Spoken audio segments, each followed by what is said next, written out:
Thank you, Mr. Chair. Maraming salamat, Mr. Chair. Mr. Chair, again, i-reiterate ko lang, Mr. Chair, yung reminders no, na hindi magsabi ng pagmura, siguro, kasi sanay po yung nakaraan, kahit po sa Senate hearing, may mga ganun. Ano? Respeto naman sa atin dito, and sana po concise sa pagsagot. Kung ano lang ang tanong, yun din lang ang sagot. At mag-defer ng i-defer ang mahahabang explanation kasi nakikita nyo naman, Mr. Chair, madami talagang gustong magtanong ngayon eh. Kaya sana po ganun yung ano, no? And simple lang naman po yung mga tanong ko. It has to do with kung ano din yung mga sinabi ng dating Pangulo doon sa Senate hearing. Yan, Mr. Chair. First, yung observe decorum. Tapos, syempre, tulad po ng sinabi ni Chairman Abante, hindi po tayo mangingimi na mag-point of order kapag nilabag po itong mga ito. Yun. Now, Mr. Chair, I would like to direct my questions, Mr. Chair, to Rodrigo Duterte. Mr. Chair, noong October 28, sinabi ni dating Pangulong Duterte, under oath, sa harap ng Senado, and I quote, I and I alone take full legal responsibility sa lahat na nagawa ng mga pulis. Pursuant to my order, ako ang managot. At ako ang makulong, wag yung pulis na sumunod sa order ko. Ang tanong natin, Mr. Chair, the families of innocent extrajudicial killing victims are present. Yun po yung pinagsalita nyo kanina. So can the former president look them in the eyes and say once more that he takes full legal responsibility for the deaths of their loved ones, Mr. Chair?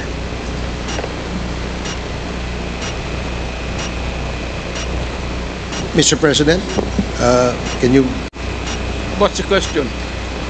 What is the question? Can you repeat the question? Mr. Chair, sinabi niya po na full responsibility. So, Mr. Chair, totoo ba yan?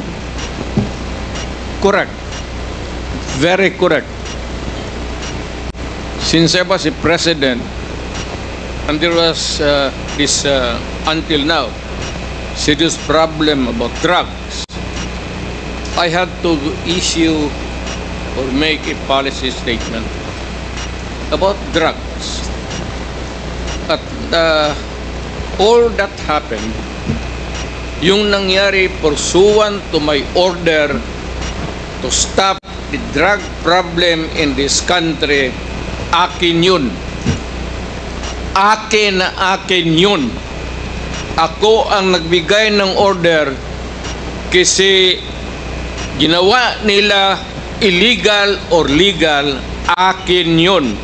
Thank you, Mr. Chair. I take full responsibility for it. Thank you, Mr. Chair. Yun po yung tanong ko. Yung families of innocent extrajudicial killings, kayo din. File the case in court.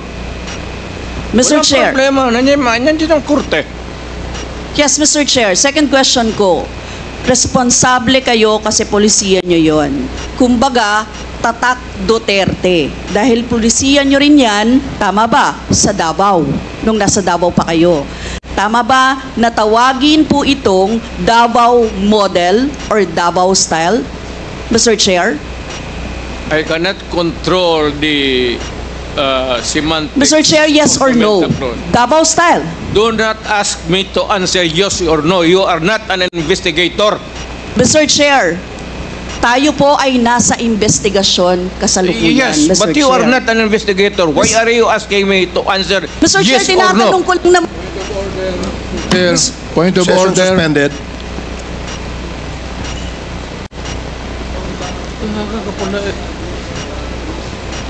Point of order, Mr. Chair.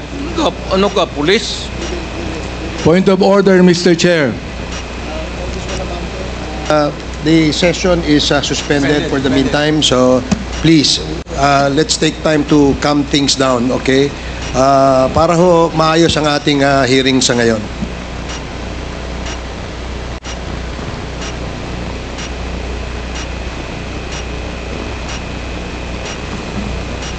Hearing is resumed. Please proceed, Congresswoman Rosas.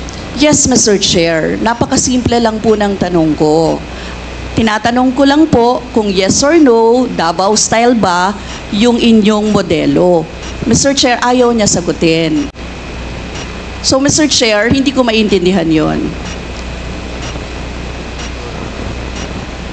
I'm What sorry. is your personality, Your Honor?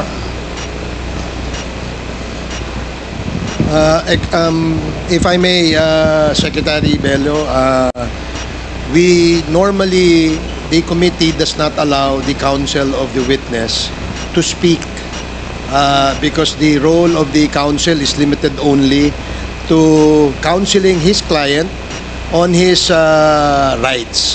Hanggang doon lamang po. But we cannot ask you to answer any questions that will be asked by any of the members. And that is what Thank you, is in Your the Honor. rules. Thank you, Your Honor. Actually, I'm not answering the question of Congresswoman Rosas, Your Honor. My point is, Your Honor, to allow the resource person to finish his answer. Okay, we will do that. Thank you, Attorney Bello. Thank you, Your Honor. Thank you. Congressman Brosas, maybe it is, perhaps the former president would like to elaborate on his answer. We may ask questions that is answerable by yes or no, and as much as possible, we would ask the resource person to say, only answer yes or no. But if he wishes to elaborate, and as long as it is germane and related to the answer to your question, we will allow that. But Yes. we will make it very, very short. Yes, Mr. Chair. Pwede namang mag-expound, Mr. Chair. Ang tinatanong ko lang, sa particular question na yon, maaari naman siya sagutin ng yes or no. And then the explanation, Mr. Chair. Opo, opo. Mr. Do not control my answer, kung Your Honor. This is not an inquisition. This is a democratic process of investigation. Okay, thank you, Mr. President. Sana po, if there are questions that will be propounded by the members, hopefully, medyo, kung gusto po natin mag-elaborate, we will allow that, provided that kung maaari po sanang iksian lamang po natin nang sa ganun, malinaw. And for the members who wish to ask questions that are answerable by yes or no, please make the questions very clear para ho masagot po ng yes or no, Your Honors. So I hope para ho maayos yung ating patakbo ng ating hearing sa ngayon. So please proceed, Congresswoman Brosas. Yes, Mr. Chair. Mr. Chair, ang tanong ko, sinasabi nyo rin na ang war on drugs ay talagang utos nyo. Diba? Pag sinabing war on drugs, Duterte yan. Sa inyo na nadikit yan. Unless, eto po, tanong na pwede nyo i-expound. May iba kayong gustong itawag doon? Meron po ba kayong gustong ibang itawag doon? Wala na po. Sabi ko, I assume full responsibility for whatever happened in the actions taken by the law enforcement agencies of this country to stop the drugs or the serious problem of the drugs affecting our people. Mr. Chair, next question. Nung naging mayor po kayo, sabi nyo naging safe ang Davao. Tama po ba? That would be that should be answered by a third person. I would not be answering that. It would be presumptuous of me to conclude. Hindi ako magsabi. I never said that Davao City was not publicly. Mr. Chair, as mayor, masasabi nyo na naging safe ang Davao sa panahon nyo? Talaga. Kasi Talaga. walang kriminal sa kalye, Talaga. walang snatcher, Walang snatcher. walang akyat bahay, Walang akyat bahay. walang magnanakaw, Walang magnanakaw. walang mamamatay tao. Walang mamatay tao. So yun po lahat, yes. Oh. So walang mga kriminal o walang insidente ng kriminalidad, bakit po? Merong mga incident, not totally. It could be a dream of a city not to have any criminal incidents or violence. Pero overall, Davao City was safe.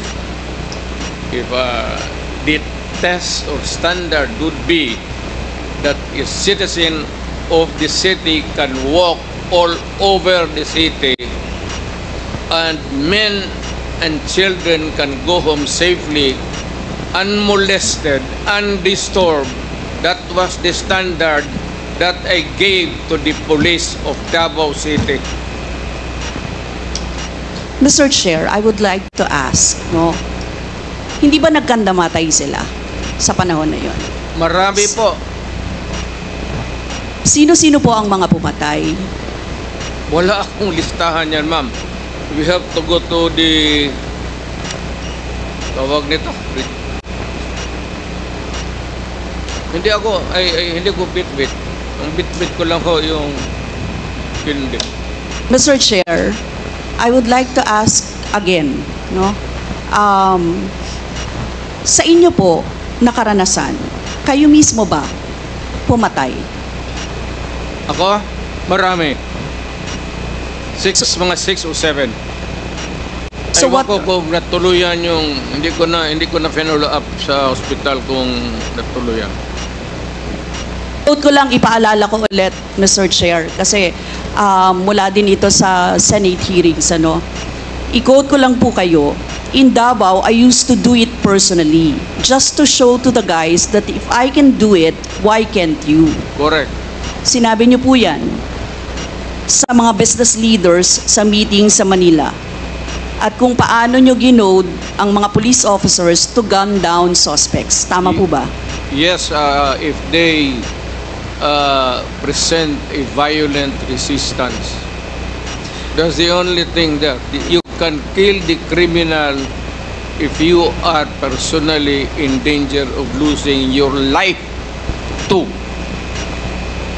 Ito But ba? hindi mo pwedeng patayin yung kriminal nakahandcuff o nakatali. Hindi trabaho ng lalaki yan. Ito pong second, Mr. Chair, na quote, kayo rin ito. And I'd go around in Davao with a motorcycle, with a big bike around. And I would just patrol the streets looking for trouble also. Manila Times po ito. I was really looking for a confrontation so I could kill. Sinabi niyo po ito. Yes. Nagdadasal po ako na nagmumotor ako na may mag-hold upper dyan. At kung maabot na kita, talagang patayin kita. At kung basta kriminal ka,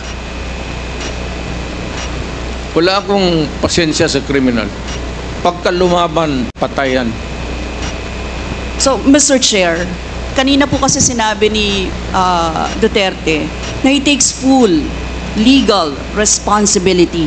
Yes. Siya ang mananagot at Yes. makukulong sa ginawa ng mga kapulisan. Yes. Kung sa inyo po ang policy, inaako nyo rin ang accomplishment nito. Yung lahat po, kasi kung naaalala ko sa war on drugs, yung mga accomplishment, may nahuli, nagbebenta, gumagamit, gumagawa ng droga. Lahat yan. Ma'am, if you are the city executive or mayor, lahat ng utos mo na ginawa ng police and all the consequences, sagot ko yan. Pati ang ginawa ng police, sagot ko yan. Pati po yung accomplishment kung may nahuli, enforcement of law yun, accomplishment din po yung na-confiscate na drugs. Tama ba? Lahat ng trabaho ng pulis, because you are the mayor, inutos mo yan, and the consequences, or sometimes an incident can go right and go wrong. Protektahan ko yung pulis kasi ako ang mayor. Hindi magtrabaho yung pulis, matakot yan kung hindi mo bakaban. So lahat ng trabaho ng pulis, nung ako'y mayor, for the longest time, akin yan. So, Mr. Chair, alam niyo po ba kung ilan ang arrested sa mga drug operations at how much ang drug na na-seize nung time na yan? Ma'am, I was not notified in advance that I have to make an accounting for the arrested persons in Davao City. That is, I would not want to. That would not be a proper question. Mr. Chair, sabi niyo yung accomplishment report sa inyo yan. Accomplishment, yes. Accomplishment is another thing. But you see, to ask for the number of arrests or killings, that would be a stupid question. Mr. Chair, sinabi po ninyo na aakuin nyo lahat. E di syempre may accounting din kayo, Mr. Chair. At kabisado nyo, kahit nga kabisado ninyo kung ilan ang hinuli, ilan ang pinatay, ilan. Dapat may accounting kayo, Mr. Chair. And I believe, Mr. Chair, noong 2017, correct me if I'm wrong, may President's Accomplishment Report kayo. Yes, ma'am. Mr. Chair. Tanungin kita, where were you the other day at 4 o'clock in the afternoon? Point of order, Mr. Chair. Yung nga sinabi ko. Yes, may I remind our resource person, Mr. President, maaari po ay wag po, iwasan po natin magtanong sa ating po mga membro. Please answer the questions lamang po at refrain from asking questions to the members of Congress. Yan po ang nakasaad sa ating rules. Please continue, Congresswoman Brosas. Thank you, Mr. Chair. I'm sure alam po yan, no, ng former President kasi siya ay naging miyembro din ng Kongreso, Mr. Chair. Yes. Yes, Mr. Chair, 2017 President Accomplishment Report meron, sinabi nyo rin naman. Ngayon, Mr. Chair, kung ganon, handang mag-cooperate ba ang dating Pangulo sa lahat ng investigations na gagawin, Mr. Chair? All investigations. What do you mean by lahat? How many investigations do you think that I have to participate? Point of order again, Mr. Chair. That's a 1 minute suspension. walang pre.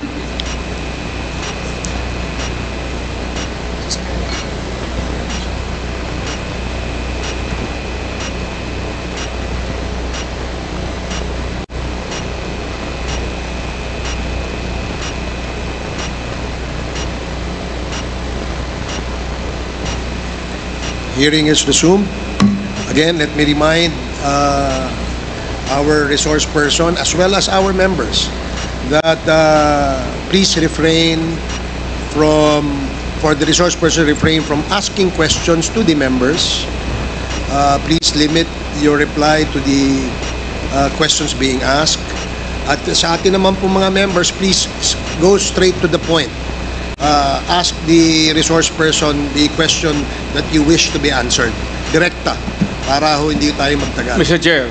Yes, you have, Congresswoman Brosas, you have 4 more minutes. Mr. Chair, may I interrupt? I am asking the... Is this related, Mr. President? Yes, to the it is question? related. I am asking yung nagtatanong to lay the predicate. Okay, sige po. Para hindi tayo mawala. Sige po. Congresswoman Brosas, I hope you can consider the opinion of the resource person by laying the predicate before you ask the question directly to the former president. Yes, Mr. Chair. Mr. Chair, siguro, tatanong ko na lang diretso, Mr. Chair. Yung former president ba ay willing na mag-cooperate sa investigation sa ICC? Kaugnay dito? ICC, ma'am. I'm asking the ICC to hurry up, and if possible, they can come here and start the investigation tomorrow. This issue has been left hanging for so many years. Matagal, ma'am. Baka mamatay na ako, hindi na nila ako maimbestiga. So, I'm asking the ICC through you na magpunta na sila dito bukas, umpisahan na nila ang investigation. And if I am found guilty, I will go to prison and rot there for all time. Mr. Chair, balikan ko lang yung isa ko pang tanong, Mr. Chair. Ito sa Senate hearing dito, Mr. Chair. Sinabi ni former President Duterte, encourage the criminals to fight. Encourage them to draw their guns. Yan ang instruction ko. End of quote. And the only way na hindi kayo makulong and to justify the killing is bigyan mo talaga ng panahon na lumaban. Tama po ba? Yan ang sinabi ninyo. Yes, because that would be justified kung lumaban. Yan, kasunod pa lang po yung Ang question ko. utos ko- Ang question ko po ay bakit nyo ine-encourage yung kriminal na lumaban? Para medyo maminus-minus ang problema sa syudad ko. Kung may kriminal dito na 50, kung mapatay ninyo yung 30, di 20 na lang, hindi na masyado problema dyan sa akin. Ibig sabihin, Mr. Chair, hindi mapaparusahan ang nakagawa ng krimen in self-defense. Hindi man siya. Siya alam naman trabaho ng police, ma'am. The policeman should know when to kill and when to injure. Hindi naman kailangan sabihin na. May elements naman ng self-defense. Alam niyo yon, Mr. Chair. Not self-defense, man. Performance of duty. Performance of duty, but elements of And connected with self-defense. that performance of duty is self-defense. So, Mr. Chair, ano-ano yon? Ang what? Elements of self-defense, Mr. Chair. Self-defense is when you defend yourself to avoid injury, serious, or you die. That is applicable also to a policeman who is performing his duty, because the policeman has to confront, ang civilian has to iwasan. But a policeman, a law officer, if you are a law officer, you have to confront the criminal. Ang sanabi ko sa kanila, huwag kang pumunta dito sa akin isina na may sugat ka, sipain kita, patayin mo. Bakit ikaw ang may sugat? Wala akong my language is brutal and raw for criminals. Wala akong pasensya, ma'am. I've been a prosecutor for 9 years. Talagang sinabi ko, pag hindi na mahinto yan, patayin mo na yan. Huwag mo nang pabalikin niya dito sa opisina ko. Thank you, really Mr. want Chair. to know the truth. Ganon. Last two questions, Congresswoman Rosas. Yes, Mr. Chair. Mr. Chair, gusto ko lang sabihin na sa elements of self-defense, first, dapat unlawful aggression. Second, reasonable necessity of the means employed to prevent or repel it. And third, lack of sufficient provocation on the part of the person defending himself. Mr. Chair, now I would like to direct my question to sa victims po, si Christina siguro at si Lori or si Mary Ann, Mr. Chair, ano po yung sirkumstansya or kalagayan ng mga nangyari sa pagkapatay ng inyong mga mahal sa buhay, Mr. Chair? Hanggang ngayon po, mahirap pa rin po sa kalooban namin. Ang mahirap lang dun kasi yung mahirap ka na tapos may mga pinagdadaanan ka pa po na ganito na hindi basta-basta na nahihimpasan ng kumbaga araw-araw, puro sakit ng loob, dasal, kung ano ba yung pinaglalaban namin ito. Salamat po. Mr. Chair, tatanong ko lang, ang susundan ko lang yung tanong ko. Ang tanong ko kasi ay, nagkaroon ba ng self-defense? Parang ganyan di ba? Ang Nanlaban. nangyari. Nanlaban ba yung Yun po inyong... ang sinabi nila sa akin na nagkamotor po yung bata na wala namang motor, na hindi marunong magmotor. Yung pong nanlaban, yun po yung sinabi nila sa akin na nakipag-anuhan po daw ng baril. Pero ano ang nalaman ninyo sa investigasyon? Laban ba? Well, Meron bang unlawful aggression? Meron bang reasonable necessity para i-employ or i-prevent or i-repel yun? Meron bang lack of sufficient provocation mula sa parte ng tao na dinidepensahan yung sarili niya? sa lahat po ng mga nalaman ko po, dahil wala na rin naman akong ganun kaalaman ng ganyan po, lahat po yun gawa-gawang kwento po at wala rin pong napakitang ebidensya na nagsasabi ng katotohanan na nanlaban po yung bata. Si Nanay Llory siguro.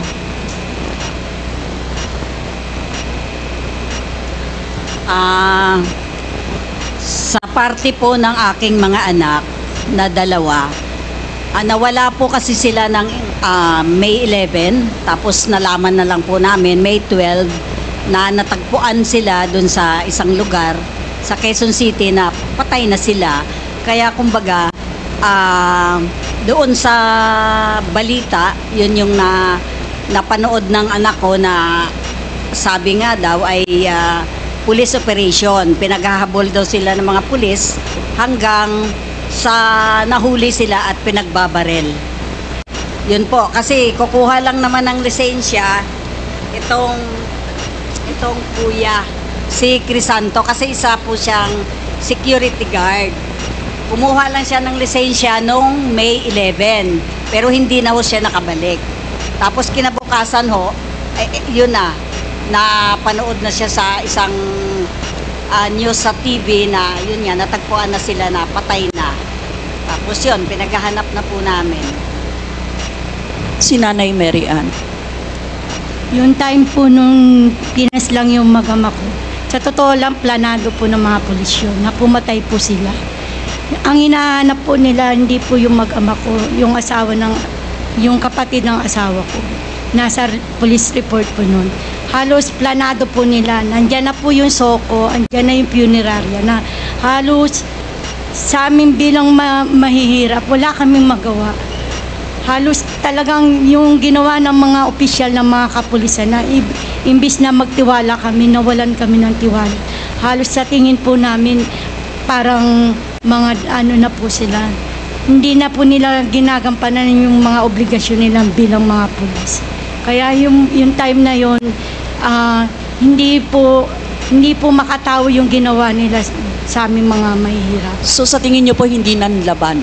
Hindi po. Sa liit po ng bahay po namin, halos 3x3 lang po yung bahay namin. Kwarto lang po. Wala pong mga barilang mag-ama ko. Halos nakaload na po yung mag-ama ko nung time na yun. Paulit-ulit po kami nagmamakaawa. Pero pinaslang pa rin po yung mag-ama ko. Thank you, Mr. Chair. That would be all. Lumalabas doon na may mga excesses talaga at mga violations na naganap, Mr. Chair. Mr. Chair, thank you, Mr. Chair. And siguro, Mr. Chair, for the next round of interpellations, pwede pong palista ulit. Maraming salamat, Yes, Mr. opo. Chair. Meron po tayong second round. So,